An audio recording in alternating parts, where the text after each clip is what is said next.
Dear student, कैसे हो आप। आज मैं आपके सामने में स्टार्ट करने जा रहा हूँ कैश फ्लो स्टेटमेंट, जो क्लास 12 का चैप्टर है। देखते हैं क्या होता है cash flow statement. Cash flow का मतलब क्या हुआ, कैश मीन्स क्या हुआ, सबसे पहले आप बताइए। रोकर, ठीक है। फ्लो मीन्स क्या हुआ, मान लीजिए रोकर है, मेरे पास कैश अवेलेबल है, तो मैं बिजनेस में कैश को किस किस वे में हम इन्वेस्टमेंट करते हैं। तो कैश बहुत तरह से इन्वेस्टमेंट होता है। मान लीजिए आप फिक्स एसेट्स परचेज कर रहे हैं, करेंट एसेट्स परचेज कर रहे हैं, डेटर्स पर को दे रहे हैं, आप क्रेडिटर से उधार लेकर आ रहे हैं, कुछ इन्वेस्टमेंट कर रहे हैं, लॉन्ग टर्म इन्वेस्टमेंट हुआ, कुछ करेंट एसेट्स है, फिक्स एसेट्स है। तो मेरा फ्लो जो होता है, मेरा दो टाइप का होता है, एक होता है आउटफ्लो, एक होता है मेरा इनफ्लो, ठीक है। आउटफ्लो का मतलब क्या हुआ कि मेरे पास से जो रुपया जा रहा है, इनफ्लो का मतलब जो आ रहा है, ठीक है। स्टेटमेंट का मतलब क्या हुआ, डॉक्यूमेंट। मतलब कि कैश फ्लो स्टेटमेंट होता है क्या, it is a statement that show the cash flow that inflow and outflow of cash and cash equivalent. मतलब क्या हुआ कि जो मैं स्टेटमेंट बना रहा हूं, जो डॉक्यूमेंट बना रहा हूं, पूरे साल में मेरा कैश बिजनेस में कहां पे किस वे में मैं एक्सपेंस कर रहा हूं या रिसीव हो रहा है, उसका मैं एक प्रॉपर तरह से मैं जो फॉर्मेट बनाता हूं, उसमें जो शो कर रहा हूं, उसको क्या बोलता हूं मैं, cash flow statement. Cash and cash equivalent का मतलब क्या हुआ, कैश मतलब क्या हुआ, मेरा जो मेरे पास कैश अवेलेबल है, चाहे वो मेरे पास कैश इन हैंड हो या कैश एट बैंक हो, ठीक है। जो मेरे पास कैश अवेलेबल है या मेरे बैंक में जो कैश अवेलेबल है, ठीक है, ये दोनों का अलग करेंगे तो वो कैश हो गया। एंड कैश इक्विवेलेंट का मतलब क्या हुआ, कैश इक्विवेलेंट का मतलब हो गया आपको, मान लीजिए मार्केटेबल सिक्योरिटी, कुछ मैं मार्केट में ये मार्केटेबल सिक्योरिटी में इन्वेस्टमेंट कर चुका हूं, करेंट इन्वेस्टमेंट कर चुका हूं, ठीक है। ये सब क्या हो गया, मेरा कैश इक्विवेलेंट हो गया। तो कैश फ्लो स्टेटमेंट क्या होता है, मान लीजिए हम बिजनेस ओपन किए और बिजनेस में बहुत तरह से मैं कैश को इन्वेस्टमेंट करता हूं। मान लीजिए हम कुछ फिक्स एसेट्स परचेज किए हैं, कुछ सामान सेल्स किए हैं, कुछ सामान परचेज किए, कुछ हम क्रेडिट पे परचेज किए, कुछ हम क्रेडिट पे सेल किए हैं, कुछ हम लोन लिए हुए थे, कुछ हम finance activities equity shares purchase किए, प्रेफरेंस शेयर्स, डिवेंचर दे रहे हैं, हम लोन दे रहे हैं, डिविडेंड दे रहे हैं, ठीक है। इतना सारा आइटम्स हो रहा है कैश का, और हमको सारा चीज रिकॉर्ड करना है। तो वो हम किस तरह रिकॉर्ड करेंगे, तो हम क्या किए, तीन एक्टिविटीज में इसको डिवाइड कर दिया गया है। पहला क्या, ऑपरेटिंग, दूसरा इन्वेस्टिंग और तीसरा फाइनेंसिंग एक्टिविटी। मान लीजिए जो भी आप कैश फ्लो स्टेटमेंट बना रहे हैं, उसको हम तीन एक्टिविटी में डिवाइड कर रहे हैं। तो इन्वेस्टिंग एक्टिविटी का फाइनेंसिंग एक्टिविटीज का मतलब क्या होता है, इसको हम कैसे फाइंड आउट करेंगे किसी ये कैश फ्लो स्टेटमेंट में कि मेरा ये चीज ऑपरेटिंग एक्टिविटी है, ये मेरा फाइनेंसिंग है, ये मेरा इन्वेस्टिंग है। तो हम किस तरह फाइंड आउट करेंगे, ये सब सारा चीज मुझे पता है, बट मुझे पता नहीं चल रहा है कि क्या होगा मेरा ऑपरेटिंग, इन्वेस्टिंग या फाइनेंसिंग एक्टिविटी में आइटम्स। तो इसके लिए हम बैलेंस शीट प्रिपेयर करेंगे, और बैलेंस शीट जो हम बनाते थे क्लास 11 में, वही बैलेंस शीट बना रहे हैं। तो इसमें सबसे पहले क्या आता था मेरा, शेयर्स, कैपिटल एंड रिजर्व, ठीक है। Shares, capital and reserve. उसके बाद क्या आता था मेरा, लॉन्ग टर्म लोन। उसके बाद क्या आता था मेरा, करेंट लायबिलिटी। इधर क्या आता था मेरा, फिक्स एसेट्स। उसके बाद मेरा लॉन्ग टर्म इन्वेस्टमेंट में लिखता था। उसके बाद करेंट एसेट्स। ये मेरा रहा बैलेंस शीट का फॉर्मेट। अगर मुझे पता करना ऑपरेटिंग एक्टिविटी में इसमें से कौन सा आइटम जाएंगे, इन्वेस्टिंग में कौन से जाएंगे और फाइनेंसिंग में कौन से जाएंगे, तो आप मान लीजिए ये मेरा क्या है, फिक्स एसेट्स और लॉन्ग टर्म इन्वेस्टमेंट, ठीक है। तो फिक्स एसेट्स में क्या क्या आएगा मेरा, जो भी हम एसेट्स परचेज कर रहे हैं या सेल्स कर रहे हैं। मान लीजिए आप फिक्स एसेट्स परचेज किए हैं, तो फिक्स एसेट्स में मान लीजिए क्या आएगा आपका, मशीनरी, लैंड, जो भी चीज आप परचेज कर रहे हैं या सेल्स कर रहे हैं, ये सारा आइटम्स किसका हो जाएगा, इन्वेस्टिंग एक्टिविटीज का, ठीक है। इन्वेस्टिंग एक्टिविटीज में आपका सारा ये fix assets, long term loan, ये सब सारा चीज चला जाएगा। और ये दोनों जो आइटम्स बच गया आपका, ये क्या आपका, फाइनेंसिंग एक्टिविटीज का। जो फाइनेंस लेवल पे सारा काम जो हम कर रहे हैं उसको हम फाइनेंसिंग एक्टिविटीज के अंदर रिकॉर्ड करते हैं, और जो हम इन्वेस्टिंग एक्टिविटीज में इसका रिलेशन क्या होता है, किसके साथ होता है, उसका फिक्स एसेट्स के साथ होता है। और जो रिमेनिंग बच गया आइटम्स, इसको क्या बोलेंगे हम, ऑपरेटिंग एक्टिविटी। ऑपरेटिंग एक्टिविटीज का मतलब ये होता है जो आप बिजनेस स्टार्ट किए और बिजनेस स्टार्ट करने के साथ जो भी आप मैन्युफैक्चरिंग कर रहे हो, पैकिंग कर रहे हो, सेल कर रहे हो कस्टमर को, सेल तक का जो भी एक्टिविटीज होता है, वो सारी एक्टिविटीज को हम क्या बोलते हैं, ऑपरेटिंग एक्टिविटी। मतलब कि जो भी आपका इन्वेस्टिंग एक्टिविटीज में से, फाइनेंसिंग एक्टिविटीज में से आप सारा चीज रिकॉर्ड करने के बाद जो आइटम्स बच गया, वो सारा आइटम्स हम क्या करेंगे, ऑपरेटिंग एक्टिविटीज में सॉल्व कर देंगे। तो चलिए आप अच्छे से देखते हैं। ऑपरेटिंग में क्या क्या आइटम्स जाते हैं और इन्वेस्टिंग में क्या क्या जाते हैं।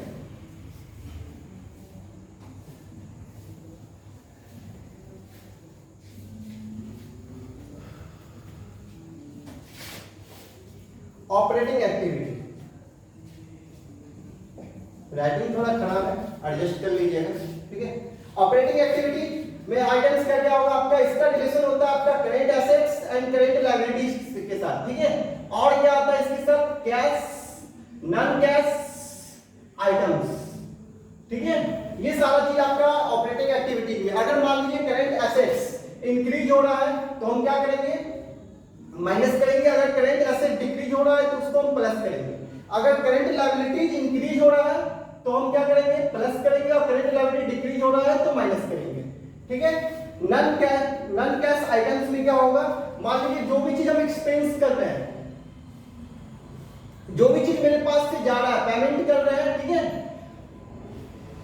सॉरी, जो भी चीज हम पेमेंट कर रहे हैं उसको हम ऐड करेंगे। और जो भी चीज हम रिसीव कर रहे हैं नॉन कैश आइटम्स में उसको माइनस कर देंगे। किसमें, हम कैश फ्लो स्टेटमेंट में। इसका एक प्रॉपर फॉर्मेट है, जो फॉर्मेट हम बताएंगे। पहले आप ये टॉपिक को खत्म कीजिए, क्या क्या आइटम्स किस एक्टिविटी में जाता है, उसके बाद मैं प्रॉपर फॉर्मेट बताऊंगा। फॉर्मेट चले। अब आते हैं इन्वेस्टिंग एक्टिविटी पे। इन्वेस्टिंग एक्टिविटीज का आइटम्स क्या क्या होगा, मान लीजिए इन्वेस्टिंग एक्टिविटी है तो इन्वेस्टिंग एक्टिविटीज का रिलेशन किसके साथ होता है, फिक्स एसेट्स के साथ होता है, ठीक है। सपोज मान लीजिए फिक्स एसेट्स अगर इंक्रीज हो रहा है तो हम क्या करेंगे, माइनस। और अगर फिक्स एसेट डिक्रीज हो रहा है तो प्लस करेंगे। ये इंक्रीज डिक्रीज क्या हो रहा है सर, मुझे समझ में नहीं आ रहा, आप बताइए सही से। तो चलिए मैं बताता हूँ आपको किस तरह इंक्रीज डिक्रीज होगा। मान लीजिए आप प्रीवियस ईयर का आपका दिया हुआ है क्वेश्चन में और करंट ईयर का कुछ बैलेंस दिया हुआ है, ठीक है। प्रीवियस ईयर मान लीजिए 2011 2022 2012, ठीक है। 2011 2012 का आपका फिक्स एसेट्स आइटम दिया हुआ है, मान लीजिए मशीनरी दिया हुआ है 2 लाख रुपए और 3 लाख रुपए। तो आप क्या देख रहे हैं, 2 लाख से 3 लाख हो गया, मतलब 1 लाख रुपया देख क्या देख रहा है, इंक्रीज हुआ है। जब ये मेरा 1 लाख रुपया इंक्रीज हुआ तो हम क्या करेंगे, 1 लाख इंक्रीज हुआ तो हम इसको क्या करेंगे, माइनस करेंगे। माइनस का मतलब क्या होगा, कि हम एसेट्स को परचेज कर रहे हैं। जो भी चीज हम परचेज करते हैं तो कैश मेरे पास से चला जाता है। इट मींस क्या हुआ कि कैश अगर जा रहा है तो उसको माइनस करेंगे, कैश आएगा तो प्लस करेंगे। जब वो प्लस हो रहा है तो हम क्या समझ रहे हैं कि हम किसी चीज को सेल कर रहे हैं। अगर एसेट्स को हम सेल करेंगे तो क्या होगा, मेरे पास कैश रिसीव होगा। तो यही कि मान लेते हैं अगर सेल्स होगा तो हम इस तरह इसको फाइंड आउट करेंगे। यहाँ पे मान लीजिए 5 लाख का मशीन था मेरा और इसका वैल्यू 3 लाख हो गया अभी करेंट में, तो 2 लाख क्या हुआ है, डिक्रीज हो रहा है। अगर 2 लाख डिक्रीज हो रहा है इसका मतलब क्या हुआ, इट मींस कि मैं उस एसेट्स को सेल कर रहा हूँ। उस एसेट से जो भी सेल्स अमाउंट मेरे पास आ रहे हैं उसको हम क्या करेंगे, कैश फ्लो स्टेटमेंट में प्लस करेंगे, ओके।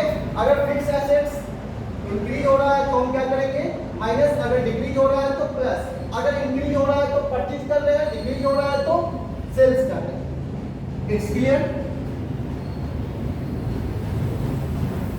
अगर दिक्कत हो रहा है तो कमेंट बॉक्स में आप एक्सप्लेन कीजिए, मैं उसके बाद फिर से एक्सप्लेन करूंगा आपको किस टॉपिक पे आपको दिक्कत है। और अगर मान लीजिए आपका कुछ भी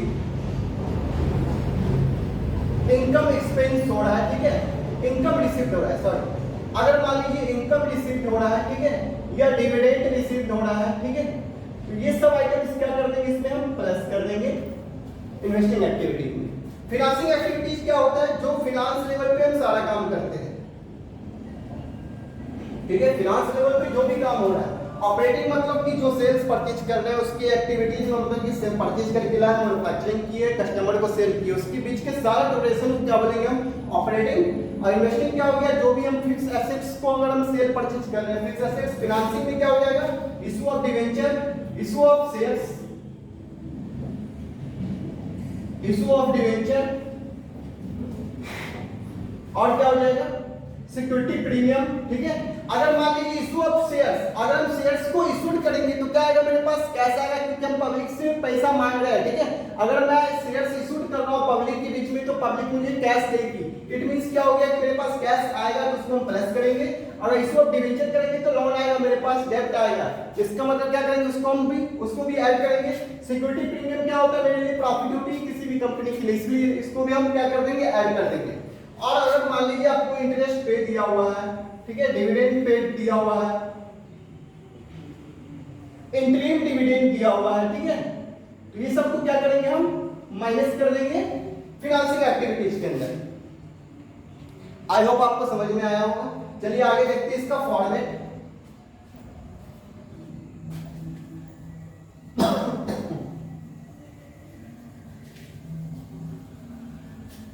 कॉपी निकालिए और फटाफट इसको रिकॉर्ड कीजिए, क्योंकि मैं छोड़ने वाला नहीं हूं। स्क्रीनशॉट लीजिए या आप इसको रिकॉर्ड कीजिए कॉपी में। अब मैं कैश फ्लो स्टेटमेंट का फॉर्मेट बताने वाला हूं। अगर मेरा वीडियो अच्छा लग रहा है तो आप प्लीज इसको लाइक, कमेंट और ज्यादा से ज्यादा शेयर कीजिए, जिससे मुझे मोटिवेशन मिल सके और मैं अच्छे से और वीडियो आपके लिए बना सकूं, जिससे आपको भी मदद हो। ओके, समझ में आ रहा है आपको? चलिए देखते हैं। ये रहा आपका ये कैश फ्लो स्टेटमेंट का फॉर्मेट। ये होगा पार्टिकुलर्स, ये हुआ आपका डिटेल्स, ये रहा आपका अमाउंट, टोटल अमाउंट। ठीक है, तो सबसे पहले इसमें क्या आएगा आपको? A point cash flow from operating activities. ठीक है, और बी पॉइंट में क्या है? अगर आप कॉपी में इसको रिकॉर्ड कर रहे हैं तो इसके लिए इसके बीच में जो गैप छोड़िएगा, आप इसको आप 13 से 14 लाइन छोड़कर आप बी पॉइंट लिखिए। और बी पॉइंट में क्या आएगा आपका? Cash flow from investing activities. मैं शॉर्ट में लिख रहा हूं, आपको शॉर्ट में नहीं लिखना है। इन्वेस्टिंग एक्टिविटीज पूरा प्रॉपर वर्ड में लिखना है आपको। और थोड़ा सा और 5-6 लाइन छोड़कर आप क्या लिखिएगा? इस सी पॉइंट में आप cash flow from financing activities. लो, मैं भी पूरा लिख दिया। ठीक है, फिर 3-4 लाइन आपको और छोड़ना है। और पीछे में क्या लिखना है? D point. डी पॉइंट में क्या आएगा आपका? Cash and cash equivalent. ठीक है, ये रहा आपका फॉर्मेट। सबसे ए पॉइंट को मैं भी छोड़ रहा हूं, मैं स्टार्ट करता हूं बी पॉइंट से। सपोज मान लीजिए cash flow from investing activities आपको कैलकुलेट करना है, तो मैं क्या बताता हूं? इन्वेस्टिंग एक्टिविटीज का रिलेशन किसके साथ होता है? एसेट्स के साथ। अगर मैं एसेट्स सेल कर रहा हूं तो सेल्स ऑफ एसेट्स, ठीक है, तो सेल्स ऑफ एसेट्स क्या हो जाएगा? इसमें ऐड हो जाएगा। अगर मान लीजिए मैं कुछ भी रेंट डिविडेंड रिसीव कर रहा हूं, डिविडेंड हो गया आपका या रेंट हो गया, ठीक है, ये मैं रिसीव कर रहा हूं, तो इसको हम क्या कर देंगे? ऐड कर देंगे। और लेस क्या हो जाएगा इसमें? अगर परचेज कर रहे हैं फिक्स एसेट्स तो इसको हम क्या कर देंगे? माइनस कर देंगे। जो भी फिगर आएगा आपका वो आप यहां पे लिखिएगा, उसको फिर यहां पे ट्रांसफर कीजिएगा। ट्रांसफर करने के बाद जो भी ये फिगर आएगा यहाँ पे क्या होगा? अगर ये आपका माइनस में प्लस में आ रहा है या माइनस में आ रहा है वो आपको देखना है। ठीक है, अगर ये प्लस में आ रहा है तो क्या लिखेंगे हम? कैश फ्लो, सॉरी, अगर प्लस में आ रहा है तो क्या लिखिएगा? इन। अगर माइनस में आ रहा है तो out. Flow from investing activities. Okay, financial activities में क्या क्या आता है आपका? इशू ऑफ शेयर्स, ठीक है, issue of debenture, issue of shares, issue of debenture, security premium, ठीक है, long term loan, long term loan, ठीक है। अगर मान लीजिए ओवरड्राफ्ट है, बैंक ओवरड्राफ्ट अगर इंक्रीज हो रहा है तो, अगर मेरा बैंक ओवरड्राफ्ट इंक्रीज हो रहा है तो ऐड करेंगे। रिडम्पशन ऑफ डिवेंचर, इसको माइनस करेंगे। क्यों? क्योंकि मान लीजिए हम जब डिवेंचर इशू किए थे तो मेरे पास लोन आया था, डिवेंचर हम जब रिडीम करेंगे इसलिए क्या होगा कि मैं उसको पे अप कर रहा हूं, पेमेंट कर रहा हूं, इसलिए इसको मैं माइनस करूंगा। और इसके बाद क्या हो जाएगा? बैंक ओवरड्राफ्ट अगर डिक्रीज हो रहा है तो माइनस कर देंगे। बैंक ओवरड्राफ्ट क्या होता है मैं आपको नेक्स्ट वीडियो में बताऊंगा, अभी सिर्फ समझ लीजिए। बैंक ओवरड्राफ्ट अगर डिक्रीज हो रहा है तो माइनस करेंगे, अगर इंक्रीज हो रहा है तो उसको हम प्लस करेंगे। जो भी फिगर आएगा आपको माइनस प्लस का यहाँ पे, ठीक है, यहां पे हम लिखेंगे इसको। और फिर उसी तरह यहां पे हम लिखेंगे क्या, इसको थोड़ा मिटा देता हूं, यहां पे क्या लिखेंगे? कैश इनफ्लो, सॉरी, इन या outflow from financing activities. D point में क्या आएगा मेरा? कैश एंड कैश इक्विवेलेंट, ठीक है। कैश एंड कैश इक्विवेलेंट में क्या होगा? ए प्लस बी प्लस सी, ठीक है। अगर हम ए बी और सी को तीनों को हम एडप्ट कर देंगे तो क्या हो जाएगा मेरा कैश एंड कैश इक्विवेलेंट का सम आ जाएगा। मतलब कि आपको ए का सम टोटल और बी का सम और सी का सम तीनों को ऐड कर देंगे, कैश एंड कैश इक्विवेलेंट आएगा। और इसमें हम क्या करेंगे, इसको थोड़ा ऊपर लिखते हैं, ठीक है। यहां पे मान लीजिए कैश एंड कैश इक्विवेलेंट है फिगर, ठीक है। और इसमें हम क्या कर देंगे, ऐड कर देंगे ओपनिंग कैश और लेस कर देंगे हम इसमें। जब हम ओपनिंग कैश को इसमें में ऐड करेंगे तो ये जो फिगर आएगा मेरा, ये किसके इक्वल आएगा मेरा, क्लोजिंग कैश के इक्वल आएगा, जो आपके क्वेश्चन में मेंशन होगा क्लोजिंग कैश आइटम्स। अगर ये टैली कर गया इट मींस आपका ये सारा कैश फ्लो स्टेटमेंट आपका सही है। अगर टैली नहीं किया तो आपका ये कैश फ्लो स्टेटमेंट गलत है, ठीक है। कैश एंड कैश इक्विवेलेंट में क्या होता है कि मान लीजिए आपका कैश एंड कैश इक्विवेलेंट दिया हुआ है, अगर इसके अंदर आपका करंट इन्वेस्टमेंट दिया हुआ है उसको भी इसी के अंदर ऐड करेंगे। मान लीजिए कि तीनों का सम हम लिख लिए और cash and cash equivalent figure ये आया आपका, तो ओपनिंग कैश आपका ये आया, ठीक है। ओपनिंग कैश में और क्या क्या चीज ऐड होता है वो देख लीजिए। ओपनिंग कैश ये हो गया, अगर करंट इन्वेस्टमेंट दिया हुआ है तो वो भी इसमें ऐड करेंगे। अगर मान लीजिए आपका मार्केटेबल सिक्योरिटी दिया हुआ है तो वो भी ऐड कर देंगे इसी में, ठीक है। और जो सब आएगा अब इसको इसमें से माइनस करके जो ये फिगर आएगा वो किसके बराबर आएगा, क्लोजिंग कैश के बराबर आएगा। अगर इसमें भी आपका करंट इन्वेस्टमेंट दिया हुआ वो भी ऐड करेंगे, मार्केटेबल सिक्योरिटी दिया हुआ तो ये तीनों को ऐड करने के बाद ये फिगर टैली हो गया। इट मींस आपका पूरा कैश फ्लो सही है या गलत है। बच गया आपका cash flow from operating activity, जो कि मैं नेक्स्ट वीडियो में बताऊंगा आपको। अगर ये वीडियो अच्छा लगा तो प्लीज लाइक एंड शेयर कीजिए।